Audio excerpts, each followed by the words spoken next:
Corner மனை யாருக்கெல்லாம் யோகம்? மொகனை கட்டடம் யாருக்கெல்லாம் யோகம்? கிழக்கு ரோடு, ஈஸ்ட் ரோடு, வடக்கு ரோடு.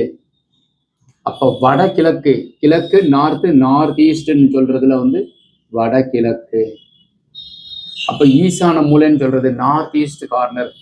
இந்த ஈசான மூலைக்கு உண்டான கிரகம் யாருனாக்கா குரு பகவான். ஜாதகத்துல லக்னத்திலேயோ இல்ல குரு அதிகாரம் பெற்றிருந்தால் இது மாதிரி கார்னர் மனை வாங்கிக்குவாங்க, நல்லது நடக்கும், அவர்களுக்கு உயர்வு கிடைக்கும்.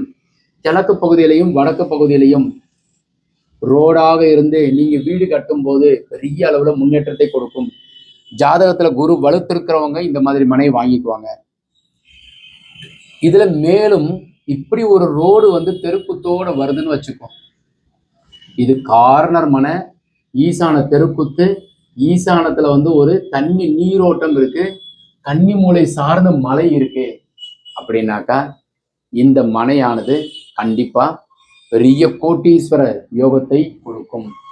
திருப்பதி ஏழுமலையான்ல பணமலை கொட்டுற மாதிரி இந்த அமைப்பு, தெருக்குத்து, கார்னர் மனை, ஜல ஓட்டம், பெரிய உயரமான மலைகள், பெரிய கட்டடங்கள் இருந்தால் உங்க வீட்டுல திருப்பதிக்கு அப்புறம் இந்த வீட்டுல பணமலை கொட்டும். ஸோ தெருக்குத்தில் இது மாதிரி அமைப்பு இருந்து வாங்கலாம்.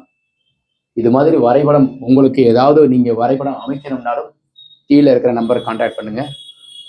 இந்த வீடியோ உங்களுக்கு பிடித்திருந்தால் லைக், ஷேர் பண்ணுங்க, கமெண்ட் பண்ணுங்க, சப்ஸ்கிரைப் செய்வீங்க. வணக்கம்.